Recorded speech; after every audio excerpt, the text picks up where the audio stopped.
Sobat Kedaulatan Rakyat, kita kembali lagi dalam rubrik Klenik, rubrik yang menampilkan hal yang unik dan keseharian. Dan kali ini kita akan menampilkan sosok tamu kita adalah Mas Sigit Sugito. Kita tahu beliau itu kesehariannya adalah sosok yang seniman, penyair juga. Sering kita lihat baca puisinya di mana-mana, tetapi Mas Sigit ini lebih suka disebut sebagai aktor pemajuan kebudayaan. Nah, nanti kita akan bahaskan. Nah, topik kali ini adalah mengenai Koseta. Apa itu Koseta? Itu adalah Koperasi Seniman Yogyakarta. Nah, seniman juga berkooperasi kan, jadi ini terjadi sesuatu selain sebelumnya atau akan diresmikan hari ini ya. Koperasi Merah Putih. Nah, ini akan menjadi kayak seru nih persaingannya dengan koperasi seniman, tapi tentu bukan saingan. Nah, kita sapa dulu Mas Sigit, apa kabar nih? Baik, alhamdulillah. Gimana masuk tuh? Sehat? Sehat-sehat lalu. Amin. Bagaimana Koseta? Ya, masih tetap terus bergerak untuk tumbuh terus. Kenapa sih Mas Sigit itu kita adakan koperasi seniman? Padahal seniman itu kan terkenal yang sulit diatur gitu loh. Apalagi masuk koperasi. Gitu. Gini Mas, jadi kan ada adagium bahwa seniman itu ketika sedang PY dalam arti payon, ya. Itu dia hidupnya hedon. Biasanya tidak di kafe terus di kafe. Biasanya minumnya kopi jadi minum yang lebih dari kopi.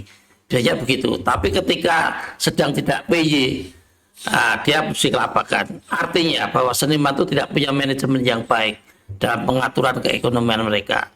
Maka perlu ada satu literasi bagaimana membangun manajemen yang baik. Salah satunya lewat koperasi. Nah, memang tantangannya memang berat perjalanannya. Ketika itu kita pas krisis moneter tahun 98 Mas. Kita dengan almarhum Sabto Raharjo, almarhum Imam Budi Santoso, almarhum Bes Ibnu Syekh, yang masih hidup Mas Wajar Soeharno, Mustafa B. Hasim, masih banyak lagi. Itu ada Jadul Maula.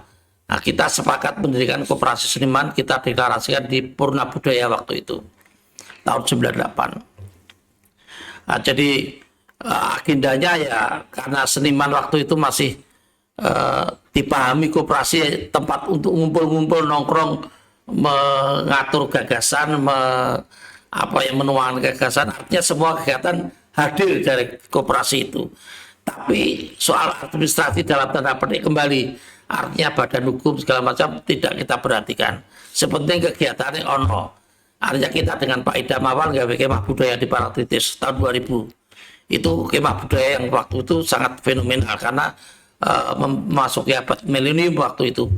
Pak Idam pertama jadi bupati, kita bikin kemah budaya untuk mengawali abad milenium itu. Itu luar biasa, itu selama 3 hari di Parangtritis. Ada Entus, ada Cak Nun, ada Tanto Mendut, semua berseniman seluruh Indonesia hadir waktu itu. Dari berbagai perguruan tinggi hadir di Parangtritis itu. Waktu itu ada kongres cerpen oleh Joni Ariadrinata CS. Wah ya luar biasa. Sudah itu ada festival musik puisi sampai 4 kali. Bahkan jaringan internasional Sabto Raharjo kan luar biasa waktu itu. Ya kira-kira begitu Mas dinamikanya koperasi seniman Yogyakarta. Ya, kalau selain Jogja ada nggak sih koperasi seniman itu Mas? Ada di Jakarta itu di teman-teman seni rupa di Ancol itu ada. Satu itu, tapi juga nggak berkembang. Di Parvi perfilman itu juga ada, Ratno Timur ketuanya, tapi juga nggak bisa berkembang. Di Jogja itu Endro Kimpling almarhum juga bikin koperasi seniman penyanyi. Nah ini Papio atau Papiko ya. Papiko itu. Yogyakarta. Nah, itu juga nggak berkembang. Artinya selesai pada aktiviti yang dipahami bahwa seniman itu ngumpul bikin gagasan, ada eksekusi pertunjukan, selesai bikin lagi gagasan pertunjukan, selesai. Nah, hari ini kita refleksi sekian tahun itu kalau caranya begini kita juga akan lelah, capek. Dalam artian visi misi kita bagaimana meliterasi seniman agar paham soal kesejahteraan dalam tanda petik segala dari kekuatan seniman itu. Itu akhirnya kita memutuskan untuk mencari badan hukum secara komplit. Kita ada berbadan hukum sekarang resmi dengan Menteri Koperasi, dengan Menteri Kemhukam, punya AHU, punya NIP, punya NIK, namanya Koperasi Seniman dan Budayawan Adiluhung. Tambah Adiluhung karena baru dari yang dulu kan cuman aktiviti koperasi seniman. Nah, sekarang resminya namanya itu. Baru 4 bulan yang lalu aspek legalitas murni itu kita selesai. Mendahului Koperasi Merah Putih kira-kira begitu. Iya, lalu kira-kira ya, apakah Mas Sigit itu punya kesulitan? Karena seniman itu belum tentu ada kesadaran, oh aku harus berkooperasi misalnya. Tadi dikatakan kan ketika lagi PJ gitu sembuh, pokoknya gue macam-macam gitu ya, gue sesuatu yang hedon tadi ya. Nah, kira-kira kesulitan apa sih bisa menyadarkan mereka untuk ayo kita berkooperasi gitu? Ya gini Mas, jadi seniman itu punya spirit berkumpul, gotong royong itu luar biasa. Apalagi di Jogja. Di Jogja itu tempat habitus seniman luar biasa, hampir semua di titik kawasan DIY itu banyak seniman. Artinya dia butuh juga satu forum yang bisa untuk bertemu.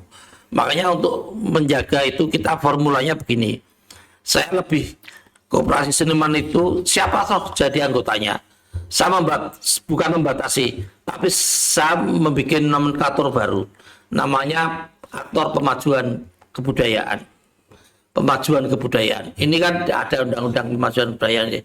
Artinya siapapun yang punya integritas, yang punya komitmen terhadap persoalan apapun yang bersinggungan dengan masyarakat kebudayaan, entah di keuangan, entah di kuliner, entah di bidang apapun, itu bisa masuk di koperasi.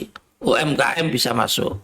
Tidak hanya seniman yang dalam arti kemarin kita kembangkan bahwa seniman itu cuma ada seni rupa, penyanyi, tari, penyair, bukan lagi itu. Tapi kita lebih luas. Jadi kan kita kan sulit, misalnya kalau saya agak menyinggung persoalan SHBJ di dana S nomenklatur itu kan nomenklatur yang menjadi rancu juga menjadi persoalan baru di Jogja itu. Karena semua punya identitas jadi seniman semua Mas. Karena faktor SHBJ. Misalnya kalau ada Jatilan itu pemainnya jumlahnya 60. Itu SHBJ-nya harus seniman semua itu. Tanda tangannya itu. Harus begitu. Sama dengan pelatihnya, sama dengan sutradaranya, nggak ada aturan. Sutradara harus sekian, harus sama. Dan di banyak cabang kesenian juga begitu. Berbeda kalau di seni rupa, di penyair, karena ada faktor individu yang memang di situ kuat keaktorannya, itu menjadi salah satu bisa kita pahami. Tapi kalau hal yang lain kita agak terus caranya gimana untuk mengatasi itu? Yaitu biarkanlah itu bagian dari aset DIY, aset Jogja yang memang luar biasa. Tapi bagaimana untuk meningkatkan kesejahteraan seniman dalam tanda petik, kita memang harus banyak kolaborasi dari berbagai sektor. Makanya kita kan anggota kita ada yang dari pengusaha, dari pengurus kadin banyak, dari tokoh-tokoh kadin itu sudah banyak di koperasi kita. Ya ada wartawan senior, banyak juga di situ. Ya ada galeri, akademisi, ada ya banyak lagi. Jadi kita terbuka tuh itu. Yang penting kita mencoba untuk mandat Undang-Undang 45 bahwa soko guru ekonomi itu koperasi. Nah, itu coba akan kita jabarkan. Insya Allah dan Bismillah. Kira-kira begitu. Moga-moga ini menjadi satu kekuatan baru lah untuk teman-teman. Memang anggotanya belum begitu banyak. Artinya baru sekitar 75 yang di koperasi yang secara resmi. Tapi kalau di anggota WA grupnya lebih dari itu 170-an. Tapi nggak apa-apa, nanti next pelan-pelan nanti akan kita ditingkatkan ya. Iya, tingkatkan. Baik itu Mas Sigit. Lalu kira-kira apa sih kegiatan utamanya nanti koperasi itu supaya bisa berkembang gitu. Apa juga simpan pinjam atau juga usaha-usaha yang lain yang bisa membuat koperasi itu lebih makin besar. Ini Mas, koperasi kita itu di ADART yang kita namanya koperasi produsen. Kalau dulu koperasi jasa seniman dan budaya, sekarang koperasi produsen. Kita tidak melakukan KSP, bukan koperasi simpan pinjam, dan kita tidak akan meminjamkan uang karena itu menjadi satu hal yang iso nyilih nih rasa nyimpen itu kan menjadi persoalan baru. Ya karena begitu. Jadi ya kegiatannya jelas. Untuk tahun pertama ini kita mencoba konsolidasi. Konsolidasi artinya kita harus menjaga trust terhadap anggota, tertib administrasi, tertib keuangan. Kegiatannya masih bisa bukan improve ya, tapi kita rencanakan yang paling itu di Agustus nanti kita bikin pasar merdeka. Sebetulnya kita rancang awal itu namanya pasar merah putih. Karena untuk mengkonsolidasikan waktu itu ketika kita melihat pasca Pilpres itu kan luar biasa, maka pasar merah putih. Tapi begitu kita sudah ngerembuk, sudah bikin proposalnya, ada keputusan Presiden soal koperasi merah putih. Jadi kita nggak enak. Makanya diganti namanya pasar merdeka saja. Tanggal 28, 29, 30, 31 Agustus. Di mana? Di Embung Giwangan. Itu kita sudah bersurat dengan Menteri Koperasi, insya Allah nanti wakilnya bisa hadir dalam rangka seminar itu. Ya, baik itu Mas Sigit.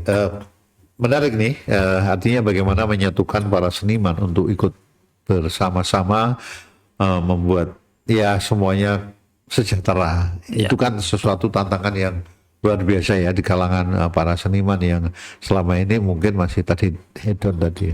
Nah sekarang kira-kira menurut Mas Sigit gitu, lalu kedepannya gitu, akan apa sih yang akan disampaikan oleh koperasi seniman ini kepada seniman-seniman ini supaya mereka ayo kita giat gitu, kemudian oh ayo ternyata aku bisa bermanfaat bagi kita semua. Ya, ini memang tantangan berat, tapi yang paling pertama kita harus memberikan trust dulu, kepercayaan bahwa koperasi itu memang satu tempat yang bagus untuk bagaimana kita bisa bersilaturahmi, bergotong royong, terus banyak hal yang bisa kita kerjakan. Kita mencoba sudah bikin batik Koseta, ada job. Kita sudah bikin sabun Koseta, akan kita promosikan nanti di Pasar Merdeka itu. Ya artinya semua potensi yang ada di seniman itu nanti akan kita tampilkan. Kita juga sudah bikin diskusi bulanan yang coba kita mengkaji berbagai aspek tentang koperasi. Tahun depan insya Allah kita mau bikin satu pameran besar namanya arsipologis. Bahkan kita akan memotret seluruh apa yang sudah waktu itu koperasi ada, KUD, KUT, coba kita tampilkan dalam satu pameran besar. Itu ada keberhasilannya tapi juga ada lubang-lubangnya. Itu menjadi refleksi bersama merah putih sejatinya maunya apa. Karena ini menarik, bagi saya challenge-nya di situ. Bahwa koperasi itu seharusnya yang tumbuhkan dari anggota, dari basis dan kesadaran. Kira-kira begitu. Tapi ketika koperasi itu top down, apakah beliaunya nanti kayak apa? Ini yang bukan kita menolak, bukan anti, tapi coba kita mengkritisi hal semacam itu. Ini menjadi challenge kita. Dan Jogja sebagai salah satu tolak ukur, karena Jogja itu masih luar biasa keguyupannya. Dan ada dana AIS. Bukan kita mau minta dana AIS, tapi kita akan melihat bahwa rasio gini kemiskinan di Jogja itu kan masih tinggi.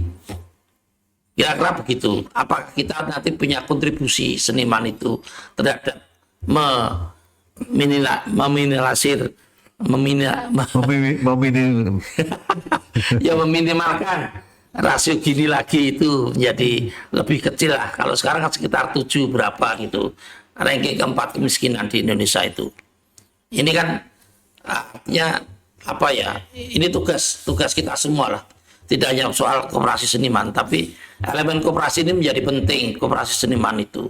Karena jumlah seniman itu luar biasa di gitu Mas. Ya, nah kalau kita lihat tadi Mas Sigit sudah mengatakan munculnya kemudian operasi yang top down ya. Nah, kira-kira kritik apa sih Mas Sigit terhadap pertumbuhan koperasi yang tadi, meskipun sekarang kan ada KUD dan seluruhnya, dengan munculnya koperasi merah putih ini akan menjadikan, ya bukan menolak ya, tetapi bagaimana sih saran kritik Mas Sigit terhadap pertumbuhan koperasi sekarang ini? Ya kalau visinya itu bagus, karena itu melaksanakan amanah Undang-Undang Dasar 45 di pasal 14 kalau nggak salah, bahwa koperasi adalah soko guru ekonomi nasional. Ini sebuah visi yang luar biasa, yang implementatif. Ya kita mencoba semoga nanti menjadi sesuatu yang mampu dalam tanda petik untuk mensejahterakan masyarakat secara apa yang dimandatkan oleh undang-undang. Iya. Baik, itu sahabat Kedaulatan Rakyat semuanya, tadi kita sudah dengarkan bagaimana tekad Mas Sigit ini sebagai ketua penggagas juga Koperasi Seniman Yogyakarta. Nah, sekarang saya ingin Mas Sigit memberikan kata-kata akhir, kata-kata yang memberikan semangat kepada teman-teman anggota Koseta dan Koperasi di Yogyakarta. Silakan. Iya. Koperasi itu adalah salah satu cara bagaimana kita mengeratkan kembali paseduluran, gotong royong. Ini karena prinsip yang paling fundamental. Di tengah situasi negara ini, hampir semua egoisme dan individualisme dan sangat kapitalistik. Maka di era ini, bahwa koperasi menjadi salah satu cara kita untuk bergerak dan tumbuh bersama.